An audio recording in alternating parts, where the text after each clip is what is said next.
시간 예배를 시작하면서 다 같이 사도신경으로 우리 신앙을 고백하겠습니다. 전능하사 천지를 만드신 하나님 아버지를 내가 믿사오며 그 외아들 우리 주 예수 그리스도를 믿사오니 이는 성령으로 잉태하사 동정녀 마리아에게 나시고 본디오 빌라도에게 고난을 받으사 십자가에 못 박혀 죽으시고 장사한 지 사흘 만에 죽은 자 가운데서 다시 살아나시며 하늘에 오르사 전능하신 하나님 우편에 앉아 계시다가 저희로서 산 자와 죽은 자를 심판하러 오시리라. 성령을 믿사오며 거룩한 공회와 성도가 서로 교통하는 것과 죄를 사하여 주시는 것과 몸이 다시 사는 것과 영원히 사는 것을 믿사옵나이다. 아멘. 우리 시간 다 같이 찬양하면서 예배를 시작하길 원합니다. 우리가 함께 부를 찬양은 원하고 바라고 기도합니다 입니다. 우리 이 찬양의 가사에 우리의 마음을 담아 하나님께 찬양으로 고백하며 나아가길 소망합니다.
이 시간 예배를 위해 잠시 기도했으면 좋겠습니다.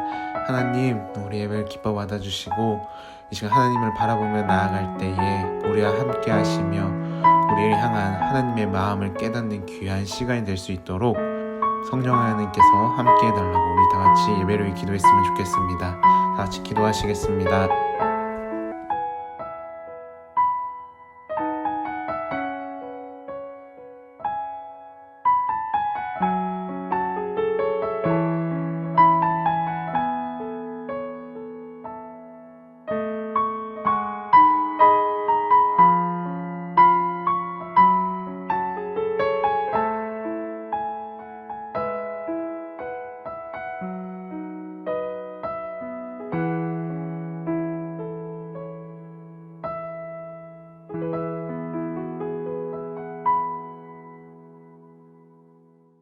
우리의 유일한 소망 되신 하나님 아버지, 이 시간 각자의 자리에서 하나님 앞에 나와 예배드릴 수 있게 해주심에 감사합니다.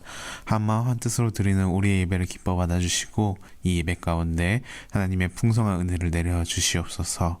하나님, 우리 친구들 코로나로 인해 많은 어려움 가운데 있지만 하나님께서 주신 꿈과 비전을 가지고 한 발자국 한 발자국 나아갈 때에 하나님께서 함께 해주시고 보호해 주시고 인도해 주셔서 하나님이 각자에게 주신 꿈과 비전을 가지고 그들의 삶을 통해 하나님을 예배하는 예배자로 성장할 수 있도록 성령 하나님께서 그들의 믿음을 지켜주시고 은혜를 더하여 주시옵소서. 이 시간 말씀을 듣습니다. 말씀을 통해 우리를 향하신 하나님의 사랑과 은혜를 깨닫는 귀한 시간이 될 수 있도록 성령 하나님께서 함께하여 주시옵소서.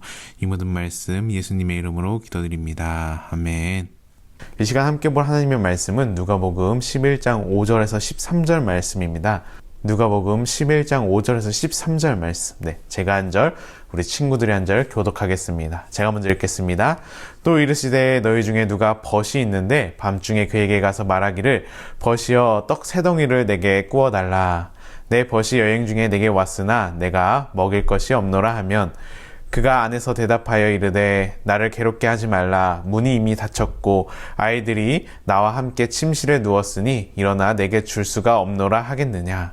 내가 너희에게 말하노니 비록 벗됨으로 인하여서는 일어나서 주지 아니할지라도 그 간청함으로 인하여 일어나 그 요구대로 주리라. 내가 또 너희에게 이르노니 구하라 그리하면 너희에게 주실 것이요 찾으라 그러면 찾아낼 것이요 문을 두드리라 그러면 너희에게 열릴 것이니 구하는 이마다 받을 것이요 찾는 이는 찾아낼 것이요 두드리는 이에게는 열릴 것이니라. 너희 중에 아버지 된 자로서 누가 아들이 생선을 달라 하는데 생선 대신에 뱀을 주며 알을 달라 하는데 전갈을 주겠느냐. 너희가 악할지라도 좋은 것을 자식에게 줄 알거든 하물며 너희 하늘 아버지께서 구하는 자에게 성령을 주시지 않겠느냐 하시니라. 아멘. 우리 친구들은 하나님께서 우리에게 주신 최고의 선물은 무엇이라고 생각을 하나요? 뭐가 있을까요? 우리 친구들이 생각하기에는 가족, 친구, 애인, 맛있는 음식, 여러 가지가 있을 텐데 전도사님이 생각하는 하나님께서 우리에게 주신 최고의 선물 중 하나는 바로 기도인 것 같아요. 우리는 기도를 통해서 우리로부터 멀리 계시지만 또한 우리에게 가까이 계시는 하나님을 체험할 수 있고 또한 기도를 통해서 우리는 우리에게 찾아오시고 우리를 통하여 역사하시는 그 하나님을 경험하기도 하죠. 그래서 기도는 하나님께서 우리에게 주신 최고의 선물이라고 말을 할 수가 있어요. 이처럼 기도가 중요함에도 불구하고 우리는 기도할 때 어떤 자세로, 어떤 마음으로 기도해야 할지 모를 때가 많이 있죠. 우리 친구들은 하나님께 어떤 자세, 어떤 마음으로 기도하며 나아가고 있나요? 오늘 본문 말씀은 기도에 관한 우리의 자세, 우리의 마음가짐을 가르쳐주고 있어요. 오늘 본문의 말씀을 통해 우리의 기도 생활에 관해 한번 돌아볼 수 있기를 소망합니다. 오늘 본문 말씀은 예수님께서 주기도문에 이어서 한밤중에 친구의 비유 이야기를 말씀을 해주고 계세요. 우리가 예수님의 비유를 해석할 때 명심해야 할 사항이 있는데 그것은 무엇이냐면 예수님의 비유를 지금 우리 생활 문화로 옮겨서 이해하지 않도록 조심해야 한다라는 거예요. 왜냐하면 예수님께서 말씀하실 때 2021년 지금 한국에는 아니면 다음 교회 친구들 사이에는 이런 문화가 있으니 2021년에 맞게 말을 해야 되겠다 하고 말씀을 하신 게 아니라 당시 사람들이 이해하기 쉽게 그 시대 문화들을 가지고 말씀하셨기 때문이죠. 그래서 오히려 우리가 예수님의 시대와 그 문화를 알고 그 비유를 살펴보아야 올바르게 그 말씀을 이해할 수가 있을 거예요. 우리가 예수님의 시대로 돌아가 볼 때 지금 중동도 그러하지만 고대 유대 사회에는 더더욱 개인보다는 마을 중심으로 살았어요. 당시에 한 가정에서 하는 일이 바로 마을 전체가 하는 일이기도 하였죠. 한 가정의 결혼식, 한 가정의 장례식이 바로 마을 전체의 행사였으며 한 가정에 찾아오는 그 방문객은 바로 마을 전체의 방문객이기도 하였어요. 그래서 이웃 마을이나 외지에서 찾아오는 손님들은 마을 전체가 공동으로 환대해 주어야 할 책임을 지니고 있었어요. 만약 마을 어느 한 가정에 손님이 찾아왔는데 환대를 받지 못한다면 그것은 바로 마을 전체의 체면이 손상되는 수치스러운 일로 여겼어요. 그래서 어느 한 가정이 손님을 대접하기 위해 이웃 사람에게 찾아가서 도움을 청한다면 그 이웃이 최선을 다하는 것이 마을 사람들 간에 암묵적으로 지키는 룰이었던 거죠. 만일 핑계를 대고 도움을 거절하는 경우 그 집은 마을 전체로부터 손가락질을 받게 되고 부끄러움과 창피를 당했어요. 이와 같은 문화적 배경을 가지고 예수님께서 하신 이 비유의 말씀을 보면 비유의 내용을 조금 더 잘 이해할 수 있을 거예요. 오늘 비유의 내용을 보면은 친구와 친구의 친구 막 이렇게 등장하다 보니까 우리가 조금은 헷갈릴 수가 있을 것 같아요. 그래서 우리가 이해하기 쉽게 명칭으로 ABC 이렇게 누가 누군지 정해놓고 한번 이야기를 나눠볼게요.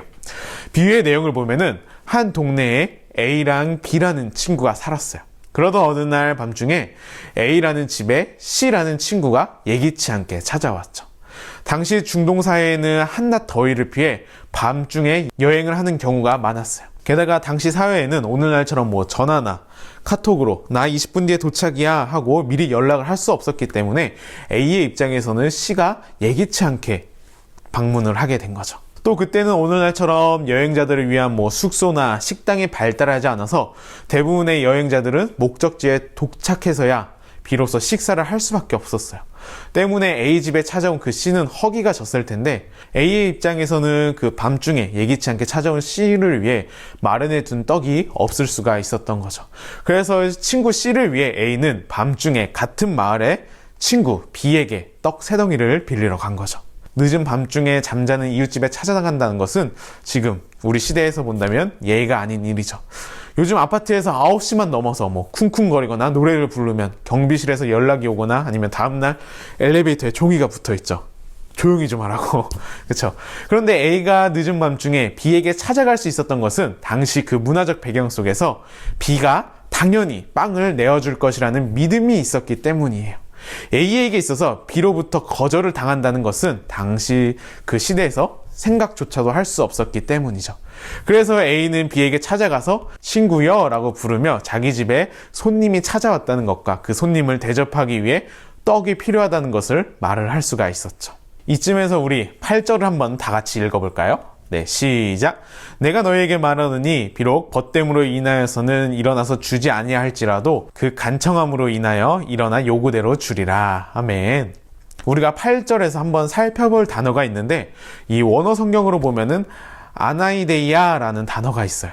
우리가 보는 개역개정이나 세번역, 우리말 성경책에서는 강청함 아니면 끈질김이라는 조금은 아쉬운 번역을 해놨는데 이 단어의 그 본래적인 의미를 살펴보면은 그 당시에는 이 단어를 강청함이나 끈질김이 아닌 어떻게 사용을 했냐면 수치를 피하기 위함, 부끄러움을 당하지 않기 위함, 체면을 잃지 않기 위함으로 사용을 했어요. 쉽게 이해하면은 당시 문화적 배경으로 보면 B가 밤중에 찾아와 빵을 빌려달라는 그 A의 끈질긴 요청 때문에 빵을 주었다라고 말하기보다는 오히려 마을과 자신의 체면에 손상을 입지 않기 위해서라도 빵을 줄 수가 있는데 하늘에 계신 하나님 아버지께서는 우리 아버지가 되시고 은혜로우신 분이기 때문에 반드시 우리의 기도에 응답하시고 더 좋은 것으로 주신다라는 것을 말씀하고 계신 거예요. 이 비유를 통해 말씀하고 계시는 예수님의 그 메시지 내용은 우리의 기도에 반드시 응답해 주시는 하나님의 은혜로운 성품을 말씀하고 계신 거예요. 이 땅에서도 자신의 체면을 유지하기 위해 찾아온 친구의 부탁을 들어준다면 하물며 하나님께서 그 사랑하는 자녀가 믿음을 가지고 구할 때 들어주시지 않겠느냐 하시는 거죠. 따라서 오늘 이 말씀은 기도하는 자는 그의 기도에 응답해 주신다는 하나님에 대한 신뢰와 믿음을 가지고 기도해야 한다는 것을 가르쳐 주고 있죠. 오늘 함께 읽은 이 말씀의 전후 문맥도 앞에서는 주기도문, 하나님이 아버지 되심의 모든 것이 강조점이 있죠. 즉 하나님을 아버지라 믿고 신뢰하는 자들에게 주기도문의 모든 기도가 허락되고 있는 거죠. 마찬가지로 오늘 본문 뒤에 나오는 그 비유들도 우리의 기도에 관해서 하나님의 응답이 확실히 있다라는 것을 강조하고 있어요. 우리가 구하고 찾고 문을 두드리면 반드시 우리에게 응답이 주어진다라는 거예요. 세상의 아버지도 자기 자식이 요청하면 좋은 것을 주는데 우리 하나님 아버지는 더더욱 우리에게 가장 좋은 것을 주신다는 것을. 그렇다면 성경에서 말하고 있는 이 가장 좋은 것은 무엇일까요? 우리가 생각하기에 가장 좋은 것은 내 기도에 응답해 주시고 내가 말하는 그 기도 제목들이 다 이루어지는 것, 이런 것 같은데 성경에서는 성령을 주신다라고 말씀을 하고 계세요. 우리가 성령님 하고 생각했을 때 성령님이 하시는 일은 뭐 방언과 같은 은사로만 생각을 한다면 그 밖에 진짜 성령 하나님 안에서 우리가 누릴 수 있는 풍성한 삶의 다른 부분들을 우리가 놓치며 살아갈 수가 있어요. 자, 그렇다면 내 기도를 들으시고 성령 하나님이 내 안에서 함께 하신다면 우리에게는 어떤 일이 일어날까요? 하나님의 나라를 누리며 여러 가지 일들이 있을 텐데 그중 하나가 바로 로마서 8장 26절에서 말을 하고 있는 것 같아요. 우리 로마서 8장 26절을 같이 한번 읽어볼까요? 네, 시작! 이와 같이 성령도 우리의 연약함을 도우시나니 우리는 마땅히 기도할 바를 알지 못하나 오직 성령이 말할 수 없는 탄식으로 우리를 위하여 친히 간구하시느니라. 아멘. 우리가 기도할 때 혹시 이런 적이 있나요? 막 기도하고 있는데 문득 내가 무슨 말을 하고 있는 거지? 내가 무슨 기도를 하고 있는 거지? 우리가 기도를 하다 보면 내가 무엇을 구하는지 아니면 또 무엇이 나를 진짜 위한 건지 모를 때가 많이 있어요. 그럴 때 성령님께서는 우리를 위해 기도를 해주시죠. 그렇다면 성령님께서 기도를 해주신다면 어떤 결과를 이루어질까요? 우리 27절을 같이 읽어볼까요? 네, 시작! 마음을 살피시는 이가 성령의 생각을 아시나니 이는 성령이 하나님의 뜻대로 성도를 위하여 간구하심이니라. 아멘. 성령님이 나를 위해서 기도하신다면 무엇을 위해 기도하시는 걸까요? 우리는 내 인생이 급하고 힘들다 보니 하나님의 뜻보다는 일단 눈에 보이는 필요와 도움을 구하죠. 그러나 성령님께서는 나도 모르는 정말 나에게 필요한 것, 놀랍고 풍성하신 하나님의 뜻, 그것이 나의 인생 속에서 이루어지기를 그렇게 계속해서 나를 위해 기도하신다라는 거예요. 우리가 기도할 때 성령 하나님께서 다가와 주시고 기도하는 우리를 위해 하나님의 뜻이 내 삶을 통해 이루어지도록 도와주시고 기도해 주시고 그렇게 내 삶 속에서 경험해지는 모든 것들이 하나하나 점점 협력해서 하나님의 뜻을 이루어 가실 거예요. 오늘 함께 본 이 말씀은 우리가 하나님께 기도할 때 우리의 기도 대상인 하나님께 대하여 어떤 믿음의 자세로 기도하여야 할 것인가에 대해서 가르쳐 주셨어요. 우리의 하나님은 우리의 기도에 대해서 반드시 응답해 주시는 신실하시고 은혜로우신 분이시죠. 바라기는 우리 모두 기도할 기도 제목이 많이 있잖아요. 뭐 학업이나 가정이나 친구 관계나 건강이나 아니면 뭐 내 자신을 위해서든 친구들이 속한 여러 상황 가운데 기도할 것이 많이 있을 텐데 기도할 때마다 우리 하나님 아버지가 어떤 분인지를 바로 알고 그분에 대해 확고한 믿음과 신뢰를 가지고 기도했으면 좋겠어요. 하나님이 우리의 기도에 대해서 분명히 응답해 주실 것이라는 믿음을 가지고 기도할 때 그 믿음의 기도는 결코 헛되지 않을 거예요. 반드시 하나님의 때에 하나님의 아름다운 방법으로 하나님께서 이루어 나가실 거예요. 이 시간 말씀을 생각하면서 찬양했으면 좋겠습니다. 우리가 함께 나눈 이 말씀과 비슷한 찬양의 고백이 있는데 나의 기도하는 것보다 라는 찬양입니다. 우리 다 같이 말씀을 생각하며 나의 기도하는 것보다 찬양하시겠습니다.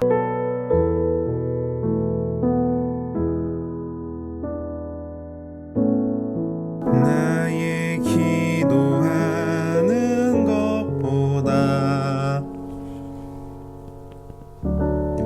더욱 응답하시라 하나님 나의 생각하는 것보다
시간 우리 주의동문으로 예배를 마치겠습니다. 하늘에 계신 우리 아버지여, 이름이 거룩히 여김을 받으시오며 나라의 임하옵시며 뜻이 하늘에서 이루어진 것 같이 땅에서도 이루어지이다. 오늘날 우리에게 일용할 양식을 주옵시고 우리가 우리에게 죄 지은 자를 사하여 준 것 같이 우리의 죄를 사하여 주시옵고 우리를 시험에 들게 하지 마시옵고 다만 악에서 구하옵소서. 대개 나라와 권세와 영광이 아버지께 영원히 있사옵나이다. 아멘.